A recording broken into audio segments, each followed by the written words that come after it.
మీ అందరికీ షాలోం. మట్టల ఆదివారము, good Friday, Easter ఎక్కడి నుంచి లెక్కించవలెను అను మా వీడియోను ఎంపిక చేసుకున్నందుకు మీకు నా ధన్యవాదములు. నా ఛానల్లో ప్రతి వీడియోను సత్యము విషయమై వివేచన చేయువారి కొరకు లోతైన మర్మములతో కూడిన మీరెన్నడూ వినని క్రొత్త సంగతులు వినుచున్నారు. వినండి, వినిపించండి, వివేచించండి. సబ్స్క్రైబ్ బటన్ ప్రెస్ చేయడం మర్చిపోకండి. మీకు ఏ విధంగా నష్టం ఉండదు. షేర్ చేయడం మర్చిపోకండి, మరొకరికి ఉపయోగపడను అని నా మనవి. టాపిక్ లోనికి వెళ్దాం, జాగ్రత్తగా వినండి. విశ్వాసుల మగు నిమిత్తము ఆత్మ, సత్యము, జీవము, ధర్మము, యథార్థము తెలియజేయు జీవ గ్రంథమును, జీవ వాక్కును ప్రేమించి అనుసరించబద్ధులమై ఉండగోరు వారు సత్యమునకును అసత్యమునకును భేదమును గమనించవలెను. అందునిమిత్తమే మహారాజు శాసన చట్ట గ్రంథము మన ముందు ఉంచి ఉన్నాడు. ధర్మ అధర్మములను, సత్యము అసత్యమును కనుగొనుటే ఇది విశ్వాస యొక్క బాధ్యత. అప్పుడు సత్యము మిమ్మలను స్వతంత్రులను చేయును. ఆయన సత్యవంతుడు, మీరును సత్యవంతులై ఉండవలెను. ఈ గ్రంథ వాక్కులను భిన్నముగా ఆలోచించిన, అసత్యమును అంగీకరించి అనుసరించిన చాలా చాలా ప్రమాదము. ఇతర మతస్థుల గ్రంథము వంటి గ్రంథము మాత్రము కాదు అని గమనించవలెను. తేలికగా తీసుకున్నట్టుకు విలేలేనటువంటి గ్రంథమై ఉన్నది. అనాది కాలము నుండి నేటి కాలం వరకు, అనగా క్రీస్తు శకము 325వ సంవత్సరం నుంచి ఇజ్రాయేల్ గ్రంథమును రోమన్ క్యాథలిక్ సమాజం వారు దత్తత తీసుకుని లేదా అడాప్ట్ చేసుకున్నారు. ఈ గ్రంథాన్ని ఆది సంఘము వారు 12 మంది శిష్యులు, అపోస్తులు, పౌలు పరిశుద్ధాత్మ వసులై క్రీస్తు శకము 31వ సంవత్సరం నుంచి 100 సంవత్సరముల మధ్య కాలమందు ఆత్మానుభవంతో రాశారు. వాళ్ళందరూ కూడా ఇజ్రాయేలీలు. వారి అనంతరము అన్యజనులైన రోమన్లు. వారికి అవగాహన అయిన దానిని బట్టి నేటి వరకు ఈ గ్రంథమునే వారి మత గ్రంథముగా భావించి అనుసరించుతున్నారు. మరియు వారి నుండి అనేక శాఖలుగా విడిపోయిన క్రైస్తవ సంఘములు కూడా వారిని అనుసరించే విధానమునే అనుసరించుచూ ఉన్నారు. వారు అనుసరించే వాటిలో కొన్ని మనం గమనించగా, మట్టల ఆదివారము, గుడ్ ఫ్రైడే, ఈస్టర్, డిసెంబర్ 25 అనేవి ప్రధానమైనవి. వీటిని ఎక్కడి నుంచి లెక్కించవలెనో అనేకులైన క్రైస్తవ సమాజమునకు, విశ్వాసులకు, బోధకులకు కూడా సరైనటువంటి అవగాహన లేనేలేదు. 99% జనులకు వాస్తవములు తెలియవు. క్రైస్తవ క్యాలెండర్లో వారి స్కాలర్స్ నిర్ణయిస్తారు. క్యాలెండర్లో చూస్తాం, ఓకే అని బోధకులు వారి ఆలయముల్లో బోధిస్తారు. విశ్వాసులు దాన్ని అంగీకరిస్తారు. గాని ఏనాడు అది వాస్తవమా కాదా, ధర్మబద్ధముగా కాదా అనేది ఆలోచనే చేయరు. ఒకవేళ అసత్యమే అయితే అబద్ధమును ప్రేమించిన వారు మగదుము. ఒకవేళ ధర్మబద్ధమే అని ఎడల నిత్య జీవమును ఆయన చేత అనుగ్రహించబడుదుము.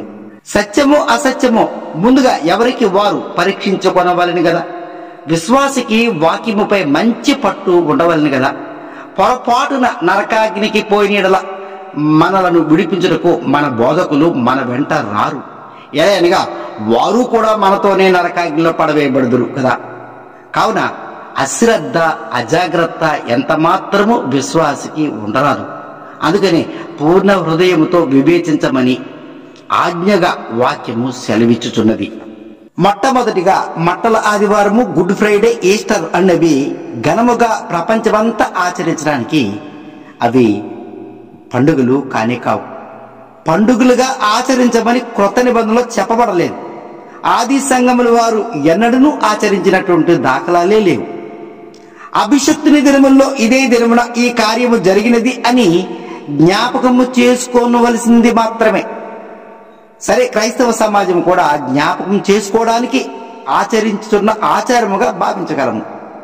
అందులోనూ వాస్తవము అన్నది చాలా అవసరం కదా. క్రైస్తవ క్యాలెండర్ ప్రకారం ఈ సంవత్సరము 2024 మట్టల ఆదివారం ఏ దినమున ఆచరించారు? అనగా 24/3/2024 ఆదివారమున ప్రపంచం యావత్తు మట్టల ఆదివారము ఘనముగా ఆచరించారు. క్రైస్తవ పండితులు ఏ దినము నుండి ప్రారంభించదరో గమనించగా, ప్రతి సంవత్సరంలో మార్చి నెలలో స్ప్రింగ్ ఈక్వినాక్స్ లేక వసంతకాలంలో సంభవించు, అనగా పగలు రాత్రి సమముగా ఉండు దినమును ఈక్వినాక్స్ అని అంటారు. ఇది ఎల్లప్పుడూ మార్చి నెలలో ప్రతి సంవత్సరము ఏదో ఒక దినమును అనగా 19, 20, 21, 22 దినముల్లో ఏదో ఒక దినమున సంభవిస్తుంది. అది భూభ్రమణంపై ఆధారపడి ఉంటుంది. అదే విధముగా వర్ష ఋతువులో వచ్చే ఈక్వినాక్స్ సెప్టెంబర్ మాసంలో 19, 20, 21, 22 దినాల్లో సంభవిస్తుంది. ఏదో ఒక దినాన్ని అది సంభవిస్తుంది. ఇది సైన్స్ ఆధారిత సాక్ష్యమే కానీ మానవుల కంటికి కనబడదు. ఈక్వినాక్స్ అనేది గ్రంథ సంబంధిత సూచన కాదు. సృష్టికర్త దీనిని అనుసరించమని ఎన్నడూను ఆయన చెప్పలేదు. అది భూమి మీద నుండి మానవులకు ఎట్టి పరిస్థితుల్లోనూ కన్నులతో చూడజాలరు. సైన్స్ ఏ రోజు చెబితే ఆ రోజే ఈక్వినాక్స్ అని నమ్మాలి. ఒకవేళ పగలో రాత్రి సమంగా ఉన్నదా లేదా అని తెలుసుకోనవలెనన్నా చంద్రమండలం పై నుండి చూసినా లేదా స్పేస్ లోకి వెళ్లి చూసినా అది కనబడుతుంది. విశ్వాసకి సాధ్యమా? కావున ఇది గ్రంథంలో సృష్టికర్త ఎక్కడ చెప్పను లేదు, ఆ విధముగా అనుసరించమని చెప్పను కూడా లేదు. ఈ సంవత్సరము అనగా 10వ తారీఖు 3వ నెల 2024 అమావాస్య ఈక్వినాక్స్ కు దగ్గరగా ఉండు అమావాస్య దినమైంది. 19/3/2024 మంగళవారం దినమున ఈక్వినాక్స్ సంభవించింది. 24/3/2024 మట్టల ఆదివారం. అదే వారంలో 29/3/2024 శుక్రవారం గుడ్ ఫ్రైడే మరియు 31/3/2024 ఆదివారము ఈస్టర్ సండేగా ఆచరిస్తున్నారు. మీరు గమనించండి, క్రైస్తవ క్యాలెండర్ ప్రకారం ఎల్లప్పుడూ ఆదివారములోను శుక్రవారములోను ప్రతి సంవత్సరం ఇంతే అవి ఘనముగా జరుపుకుంట మనం చూస్తూ ఉన్నాము. విషయం ఏమనగా ప్రతి సంవత్సరంలో ఎల్లప్పుడూ ఈక్వినాక్స్ కు ఆదివారము శుక్రవారములకు గొప్ప ప్రాధాన్యత గమనించగలము. మార్పులు ఉండవు. ఇందులో వాస్తవము ఎంత అన్నది ముఖ్యమైనటువంటి అంశము. ఈ ఆచారము బైబిల్ గ్రంథంకు అనుకూలమా ప్రతికూలమా? అనుకూలమైన ఎడల ఏ సమస్య ఉండదు. ప్రతికూలమైతే అధర్మమును అబద్ధమును ప్రేమించి అనుసరించి సృష్టికర్తకు విరోధులము అగుదము అని గమనించగలము. AD 31వ సంవత్సరంలో సృష్టికర్త అభిషిక్తుడు మెస్సియా యెరూషలేము వీధులలో గాడిదపై ఊరేగింపు దినమును, మ్రానుపై వేలాడిన దినమును, పునరుద్ధరణమైన దినమునకును క్రైస్తవ పండితులు రోమన్ క్రైస్తవ క్యాలెండర్ ఆధారముగా ఆచరించిన దినమునకును గల వ్యత్యాసమును ఆ వాస్తవమును గమనించగలము. గతించిన 3 సంవత్సరములలో వరుసగా మట్టల ఆదివారము, గుడ్ ఫ్రైడే, ఈస్టర్ ని గమనించగా 2022వ సంవత్సరంలో క్యాలెండర్ను గమనిద్దాం. 23/2022 ఆదివారం ఈక్వినాక్స్ దినము సంభవించింది. పగలు రాత్రి సమముగా ఉండేటటువంటి దినము. ఈ ఈక్వినాక్స్ కి సమీపంగా ఉండు అమావాస్య నెల ఆరంభము అనగా 1/4/2022 శుక్రవారము అయినది. 2 వారములు గతించిన తర్వాత 3వ వారంలో మొదటి దినముగా 10/4/2022 మట్టల ఆదివారము ఘనముగా ప్రపంచం అంతా ఆచరించారు. 15/4/2022 శుక్రవారం గుడ్ ఫ్రైడే మెస్సియా శిలువపై వేలాడిన దినముగా ఆచరించారు. మరియు 17/4/2022 ఆదివారం ఈస్టర్ అనగా పునరుద్ధానుడైనటువంటి దినము అని ఘనముగా ప్రపంచమంతా ఆచరించారు. వారంలో మార్పులు జరగలేదు. అదే ఆదివారం, అదే శుక్రవారం. నెలలో తిథులు మారుతున్నవి కానీ వారంలో మార్పులు జరగలేదు. అదే ఆదివారం, అదే శుక్రవారం. నెలలో తిథులు మారుతున్నవి కానీ వారముల్లో మాత్రం మార్పులు జరగలేదు. స్క్రీన్ పైన చార్ట్ ను గమనించండి. 2023వ సంవత్సరము క్యాలెండర్ గమనించగా 21/3/2023 మంగళవారం ఈక్వినాక్స్ దినము, పగలు రాత్రి సమంగా ఉండు దినము.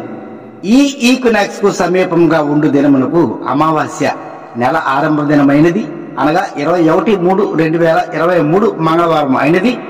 యాదృచ్ఛికంగా ఈ సంవత్సరంలో 2 ఒకే దినమున ఈక్వినాక్స్ మరియు అమావాస్య దినము ఒకే దినం అయినది. 2 వారములు గడిచిన తర్వాత 3వ వారంలో మొదటి దినము అనగా 2/4/2023 ఆదివారం మట్టల ఆదివారం ఘనముగా ప్రపంచమంతా ఆచరించారు. 7/4/2023 శుక్రవారం గుడ్ ఫ్రైడే మరియు 9/4/2023 ఆదివారం ఈస్టర్ ప్రపంచమంతా ఘనంగా ఆచరించారు. ఏం మారలేదు. మట్టల ఆదివారం మారలేదు, శుక్రవారం గుడ్ ఫ్రైడే మారలేదు, ఈస్టర్ ఆదివారం ఎంత మాత్రము వారంలో మార్పులు జరగలేదు. ప్రతి సంవత్సరము ఇలాగే రావాలని సెటప్ చేసి రోమన్ క్యాథలిక్స్ వారు సెటప్ చేసి పెట్టారు. ఈ రోమన్ క్యాథలిక్ సమాజపు వారు ఈ తల్లి సంఘము, ఈ సమాజంలో అన్నిటికీ తల్లి సంఘము 325వ సంవత్సరం నుంచి ఇదే క్రమాన్ని అనుసరింపచేస్తూ ఉన్నారు. ప్రపంచం అంతా అలవాటు చేసి ఉన్నారు. ఇక 2024వ సంవత్సరం క్యాలెండర్ మనం గమనిద్దాం. 19/3/2024 మంగళవారం నాడు ఈక్వినాక్స్ దినము, పగలు రాత్రి సమంగా ఉండేటటువంటి దినము. ఈ ఈక్వినాక్స్ కు ముందుగా సమీపముగా ఉండు అమావాస్య దినము నెల ఆరంభ దినముగా భావిస్తారు. అనగా 10/3/2024 మంగళవారం అది అమావాస్య దినము, నెల ఆరంభ దినముగా భావించారు. 2 వారములు గడిచిన తర్వాత 3వ వారములో మొదటి దినము అనగా 24/3/2024 ఆదివారం నాడు మట్టల ఆదివారం ఘనంగా ఆచరించాం. మొన్ననే జరిగింది. 29/3/2024 శుక్రవారం గుడ్ ఫ్రైడే, ఇది కూడా యావత్తు ప్రపంచం అంతా కూడా ఘనంగా ఆచరించారు. మరియు 31/3/2024 ఆదివారం ఈస్టర్ అనగా సమాధి నుంచి ఆయన లేచినటువంటి దినము ఘనముగా ప్రపంచం అంతా ఆచరించారు. సేమ్ ఈ 3 సంవత్సరాల్లో ఏ మార్పు లేదు. మీ పుట్టినరోజు, మీ పెళ్లి రోజు, మరణ దినాలు ఏదైనా ఉంటే వాటిని చూడండి. నెల మారదు, తేదీ మారదు, కానీ వారములో మార్పులు గమనించగలము, మారుతూ ఉంటాయి. ఈ సందర్భానికి రివర్స్, నెల మారును, నెలలో వచ్చు అమావాస్య దినములు, నెలలో తిథులు మారిపోతాయి, కానీ వారం మాత్రం ఎల్లప్పుడూ ఆదివారము, మట్టల ఆదివారం, ఈస్టర్ శుక్రవారం, గుడ్ ఫ్రైడే, ఏ సంవత్సరమైనా ఇలానే మార్పు లేకుండా అదే వారంలో ఆదివారాన్ని ఫిక్స్ చేసేశారు. AD 31వ సంవత్సరంలో మెస్సియా ధర్మశాస్త్రమందు చెప్పబడిన క్యాలెండర్ ప్రకారం అనుసరించే విధానమును గమనించగా ఈ 2 సందర్భములను 4 సువార్తల్లో మనం గమనిస్తాము. వాటి ఆధారముగానే మట్టల ఆదివారము, గుడ్ ఫ్రైడే, ఈస్టర్ ప్రతి సంవత్సరము ఘనమైనటువంటి వేడుకలు చేయుచున్నారు. ఆయన సిలువ వేయబడినది, పునరుద్ధానుడైనది ధర్మశాస్త్ర ప్రకారమే. కానీ యెరూషలేము వీధుల్లో గాడిద పిల్లపై ఊరేగుట అనున్నది ప్రవక్తల వచనములో నెరవేర్పు జరిగినది అని మనం గమనించగలము. జకరియా 9వ అధ్యాయము 9వ వాక్యంలో సియోను నివాసులారా బహుగా సంతోషించండి, యెరూషలేము నివాసులారా ఉల్లాసంగా ఉండుడి, నీ రాజు నీతిపరుడును రక్షణ గలవాడును దీనుడనై గాడిద పిల్లను ఎక్కి నీ యొద్దకు వచ్చుచున్నాడు అనేటటువంటి ప్రవచనము AD 31వ సంవత్సరంలో మెస్సియా యేషువా యందు అది నెరవేరినది మనము గ్రంథములో, కొత్త నిబంధన గ్రంథములో మనము చూడగలము. క్రైస్తవులు అదైనను సక్రమంగా కరెక్ట్ అయినటువంటి దినమును ఆచరించుచున్నారా లేదా అనేది ఒక ప్రశ్న. మరియు పస్కా బలి యాగమునకు బదులు గుడ్ ఫ్రైడే అని, సమాధి నుండి పునరుద్ధాన దినమును ఈస్టర్ అని పేర్లు మార్చివేయడం వెనుక కుట్ర, భయంకరమైనటువంటి కుట్ర ఏదో దాగి ఉన్నది. ఈ గ్రంథంలో ఏదీ కలపకూడదు, తీసివేయకూడదు అనే ఆజ్ఞ ఇవ్వబడినది. ఆ వాక్యములు కూడా తుంగలో తొక్కేసినట్లే ఉన్నది. ఇది ఎంత అపచారము! ఈ 4 సువార్తలలో ప్రస్తావించబడినవి చదవండి. ఒక్కొక్క దాంట్లో ఒక్కొక్క పాయింట్ ని గమనించండి.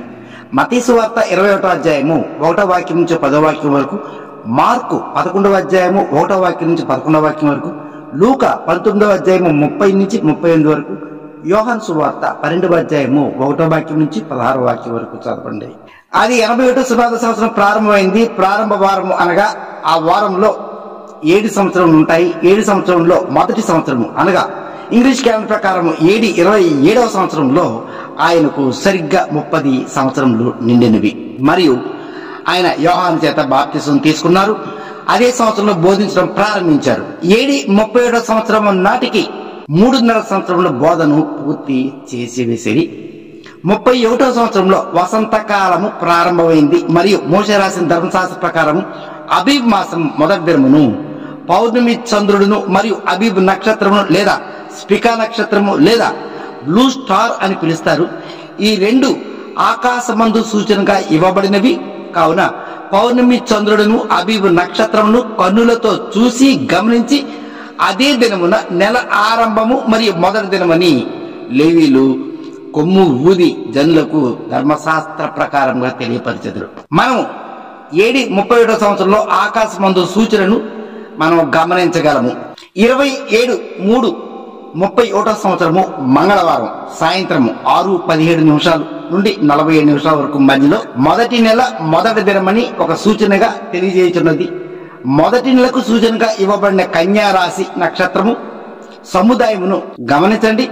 అందులో నీలి రంగు నక్షత్రము లేదా అబీబు నక్షత్రము ఆ రాశితో పౌర్ణమి చంద్రుడును రెండూ కలిసి తూర్పు నుండి అదే సాయంకాలంలో ఉదయించును. ప్రతి సంవత్సరము ఇదే నెలలో ఇదే రోజున ఇలాగే సంభవించుట భూమి మీద నుంచే కన్నులారా వీక్షించగలము. వీటి ద్వారా నెలలో మొదటి దినముగా ఆరంభించింది.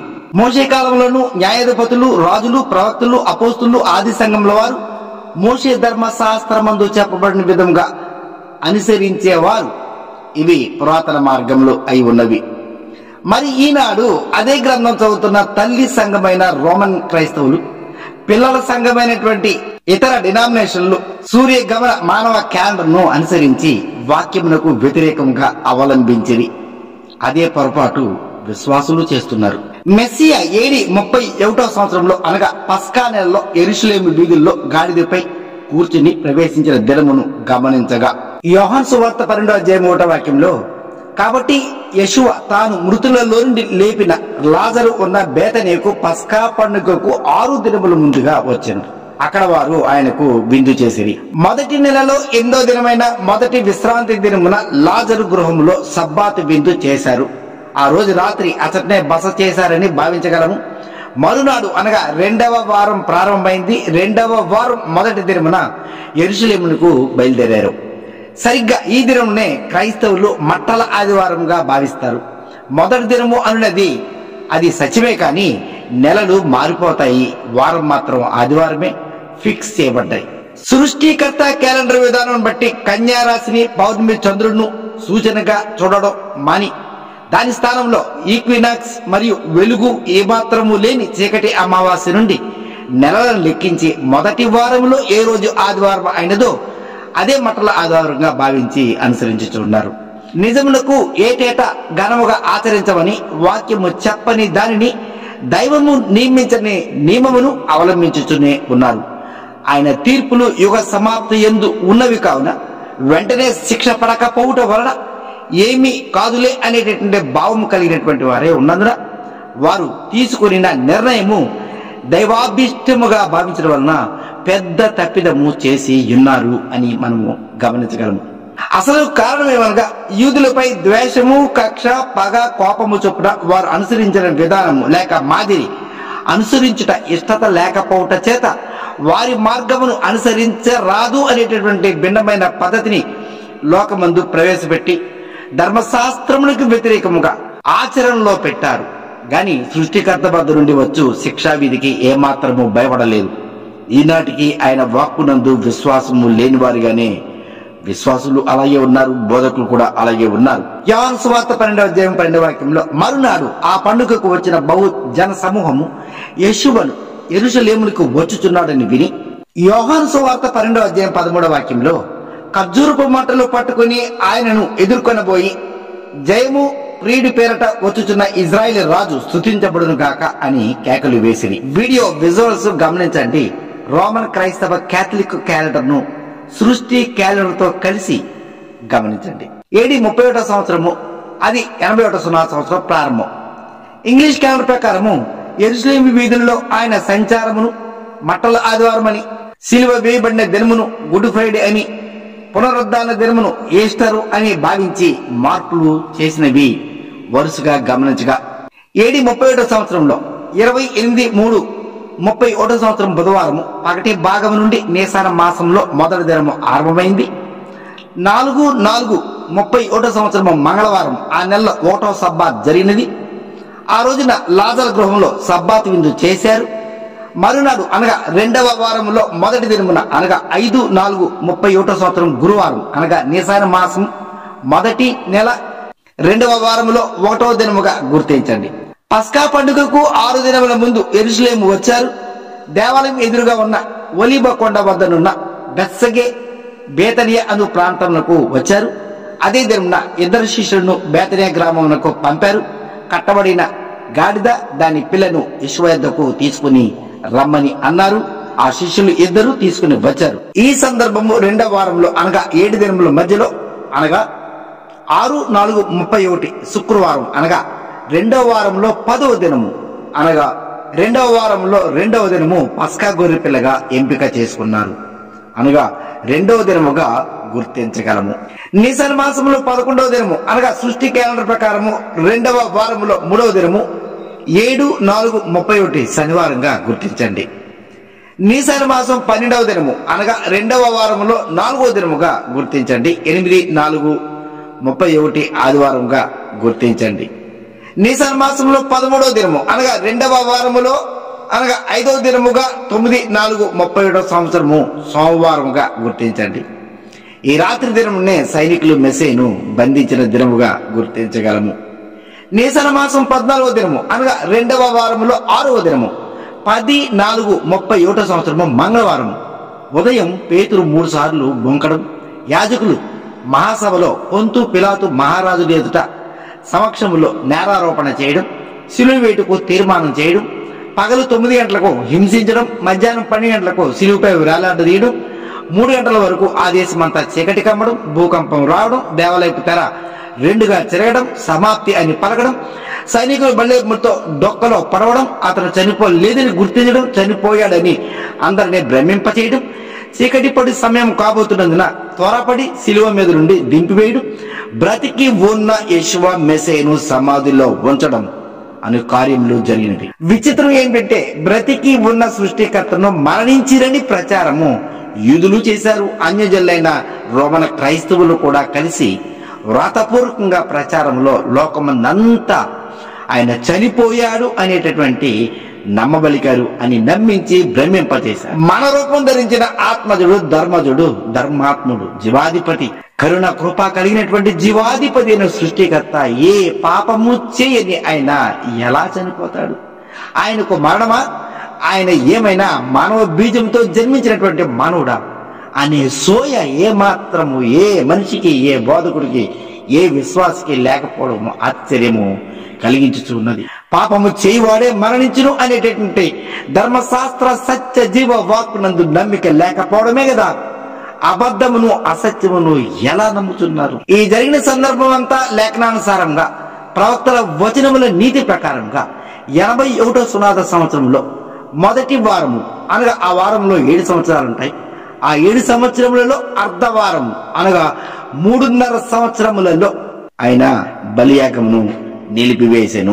ఇంగ్లీష్ రోమన్ క్రైస్తవ మానవ క్యాలెండర్ ప్రకారం 7/31 సంవత్సరము నిసాన్ మాసంలో 14వ దినమైన పస్కా దినం అనగా రెండవ వారంలో 6వ దినమున సంభవించినది. మరియు ధర్మశాస్త్రమందు చెప్పబడిన పస్కా నియామక కాల ప్రవచనము మానవ పాప పరిహారార్థ బలియాగమై ఈ నియామక కాల ప్రవచనము ఆయన ఎందే నెరవేర్చెను అని గమనించండి. దీనిని రోమన్ క్రైస్తవులు శుక్రవారం సిలువ వేసిరి అని ప్రకటించిన యథార్థమే. ఆయనను పస్కా బలి యాగము అని తీసి పారేసి దాని స్థానంలో గుడ్ ఫ్రైడే అని నామకరణం చేసిరి. అదే వాడుకలోనికి తెచ్చిరి. ఇదంతా పాత నిబంధనను మరిపింప చేయుటకు భాగములో ఒక కుట్రగా గుర్తించగలము. మరునాడు అనగా నిసాన్ మాసం 15వ దినము అనగా రెండవ వారంలో 7వ దినము రెండవ విశ్రాంతి దినమున సమాధిలో సృష్టికర్త విశ్రాంతి పొందిరి. ఆ దినములలో ప్రధాన సూచన ఏమనగా యోనా జీవముతో ఉండగానే తిమింగళము మృంగివేసెను. దాని గర్భములో 3 రాత్రులు 3 పగలు చనిపోకుండా ఏ విధంగా ఉండెనో 3 దినముల తర్వాత ఏ విధముగా ప్రాణముతోనే బయటకు పడెనో అదే విధముగా యేషువా మెస్సియా 3వ దినమున లేచెను. 14వ దినం పగలు, 15వ దినం పగలు, 16వ దినమున మృతుల సమాధులలో నుండి జీవముతోనే ఉన్న యేషువా బయటకు వచ్చివేసెను అన్నది యథార్థం. అంతేగాని 3 రాత్రులు 3 పగలు అంటే 72 గంటలు అని అర్థము కాదు అని గుర్తించగలము. నిసాన్ మాసంలో 15వ దినము సబ్బాత్ మరియు పులియని రొట్టెల పండుగ అనగా రెండవ వారములో 7వ దినమైన రెండవ సబ్బాత్ అనగా రోమన్ క్రైస్తవ క్యాలెండర్ ప్రకారము 11/4/31 సంవత్సరము బుధవారం సమాధిలో జీవముతోనే విశ్రాంతిలో ఉండెను. మరియు ధర్మశాస్త్రమందు చెప్పబడిన పులియని రొట్టెల పండుగ దినమున సమాధిలో పురుగు పట్టకుండా జీవముతోనే ఉండి ఈ పండుగ ప్రవచనమును నెరవేర్చెను అని మెస్సయ్య ద్వారానే నెరవేరినదని గమనించండి. నీసాన్ మాసంలో 16వ దినము మరియు 3వ వారములో మొదటి దినము మరియు పులియని రొట్టెల పండుగలో 2వ దినము మరియు ధర్మశాస్త్రమందు ఇవ్వబడిన ఆజ్ఞ ప్రకారము ప్రథమ ఫలముల నియామక కాల దినము మరియు పన అల్లాడించు దినము, యాజకుని వద్ద పన అల్లాడించినటువంటి దినము మరియు వారములో పండుగ లేక పెంతుకోస్తు దినమును అక్కడి నుంచే లెక్కించవలసిన దినములలో మొదటి దినముగా గుర్తించగలము. రోమన్ క్రైస్తవ మానవ క్యాలెండర్ ప్రకారము 12/4/31 సంవత్సరము గురువారంగా మనము గుర్తించగలము. ఆయన సమాధుల నుండి ప్రథమ మానవ ఫలముగా లేచి ప్రథమ ఫలముల నియామక కాల ప్రవచనమును నెరవేర్చను అని గమనించండి. నీసన్ మాసము 3వ వారంలో మొదటి దినమును రోమన్ క్రైస్తవులు ఆయన పునరుద్ధాన దినమును ఈస్టర్ పర్వదినముగా నామకరణము చేసి ప్రచారం చేసేది. కొత్త నిబంధన ఒక జరిగిన కథలా అనిపిస్తుంది, కానీ కాదు. కథలాంటి ప్రవచనంలో యెరూషలేము వీధుల్లో జరిగిన వాస్తవ కథలా ఉంటుంది. ప్రతి సన్నివేశము ఒక ప్రవచనము. ఈ కాలమందు ఆత్మ సంబంధమైన భావంతో జరగనయ్యున్న ఈ తరమ వారిలో జరగనయ్యున్న ప్రవచనముగా భావించగలము. మార్పు చేయబడిన పాత నిబంధన అనుసరించడము అతి సులువు, కానీ క్రొత్త నిబంధన అవగాహన కావాలనన్నా, నీతిని అనుసరించవలనన్నా, ఆయన బోధించింది అర్థం చేసుకోవలనన్నా మానవ సాధ్యము కాదు. అది అతి కష్టము. బోధకుడు ఆత్మను అనుగ్రహించి ఉపదేశిస్తేనే అర్థం కాగలదు. మానవ బోధకులకు ఏమాత్రము తెలియవు. ఆయన బోధించింది ఈ కాలంలో జరగవలసిన, నెరవేరవలసిన గొప్ప సంగతులు ముందుగానే ఆయన 2000 సంవత్సరాల క్రితమే ఆయన బోధించారు. AD 31వ సంవత్సరము శిలువపై ఉండగా సూర్యగ్రహణం జరిగింది. ఇది గొప్ప సూచన మరియు ప్రవచనము అయి ఉన్నది. ఈ సూచన బట్టి ఇంగ్లీష్ క్యాలెండర్ ప్రకారము AD 31వ సంవత్సరంలో 10/4/31 సంవత్సరము మంగళవారము అమావాస్య దినమున రాను లేక శిలువపై పస్కా గొర్రె పిల్లపై బలియాగమాయను. 2000 సంవత్సరం క్రితము ఇదే దినమున జరిగినది. 14 దినములు వెనుకకు లెక్కించిన యెడల పౌర్ణమి దినమగును. అంతేగాని శుక్రవారం సిలువేశారు అనే బోధలో యథార్థము కనబడదు. 14వ దినము అనగా మొదటి నెలలో 2వ వారములో 6వ దినము క్రైస్తవులు శుక్రవారంగా భావించి గుడ్ ఫ్రైడే అన్నారు. అలాగే 3వ వారములో మొదటి దినమైన పునరుద్ధాన దినమును ఆదివారంగా భావించి ఈస్టర్ అని పేర్లు మార్చిరి. వారములు మాత్రమే ప్రామాణికంగా తీసుకున్నారు, కానీ వసంతకాలం వదిలి ఈక్వెనాక్స్ ను సూచనగా మార్చారు. పౌర్ణమి నిండి చంద్రుడు నీ వద్ద నుంచి లెక్కించడం మాని అమావాస్య ప్రామాణికంగా భావించారు. మీ భాషలో చెప్పాలంటే సాతాను ఏనాడు రోమన్ క్యాథలిక్స్ రూపంలో వచ్చి సృష్టి క్యాలెండర్ విధానమును మార్చి వేశాడు. ఇప్పటికీ 1850 సంవత్సరములు అయినది. ఇదే అసత్యములో విశ్వాసులు జీవించుతూనే ఉన్నారు. గొప్ప విచిత్రం ఏమనగా ఈ సంవత్సరం వసంతకాలం ప్రారంభం కాలేదు, మొదటి నెల ప్రారంభమే కాలేదు. మట్టల ఆదివారము గుడ్ ఫ్రైడే ఈస్టర్ కూడా చేసేశారు. ఇంతకు ఏ నెలలో ఈ గుడ్ ఫ్రైడే ఈస్టర్ అనేది చేశారంటే 12వ నెలలో మట్టల ఆదివారము గుడ్ ఫ్రైడే ఈస్టర్ చేశారంటే మీరేం చేస్తున్నారో మీకు తెలియకపోగా ఉత్సవ పండుగలుగా ఉప్పొంగుచున్నారు. ఈ సంవత్సరం అనగా 2024లో 24/4/2024 బుధవారం వసంతకాలములో మొదటి నెల అయిన మరియు సంవత్సరములో మొదటి నెల అయిన నీసాన మాసములో మొదటి దినము ఆరంభమగును. పైన విజువల్ చూడండి. ఆకాశమందు ఫిక్స్ చేసిన సృష్టికర్త క్యాలెండర్ ప్రతి సంవత్సరము ఇలాగే ఇదే సూచనగా కన్యా రాశితో ప్రారంభమగును. ప్రతి దేశ ప్రజలు కన్నులతో వీక్షించగలరు. 2/5/2024 గురువారం అనగా నీసాన మాసము 9వ దినము లేదా 2వ వారములో 1వ దినము యెరూషలేములో ఊరేగిన దినమగును. మీ క్రైస్తవ భాషలో మట్టల ఆదివారము అని అంటున్నారు. 7/5/2024 మంగళవారము అనగా నీసాన్ మాసము 14వ దినము లేదా 2వ వారములో 6వ దినము శిలువపై వేలాడిన దినము క్రైస్తవ భాషలో శుక్రవారం గుడ్ ఫ్రైడే అని పిలుస్తున్నారు. 9/5/2024 గురువారం అనగా నీసాన్ మాసం 16వ దినము లేదా 3వ వారములో 1వ దినము పునరుద్ధానుడైనటువంటి దినము క్రైస్తవ భాషలో శ్మశాన సమాధుల పండుగ దినమైన ఈస్టర్ గా ఆచరించుతూ ఉన్నారు. సత్యము మేమెందు ఉన్నది. మారు మనసు పొందుటకు అతి కొద్ది సమయము గతించక మునిపే బోధకుడైన యేషువా మెస్సియా కృపను వేడుకొనండి. ఆయనే ప్రతి సమస్యకు ఆయన మాత్రమే పరిష్కారకుడు. ఇంతవరకు మట్టల ఆదివారము గుడ్ ఫ్రైడే ఈస్టర్ ఎక్కడి నుంచి లెక్కించవలను అను మా వీడియోని వీక్షించినందుకు మీకు నా ధన్యవాదములు. Shalom shalom shalom.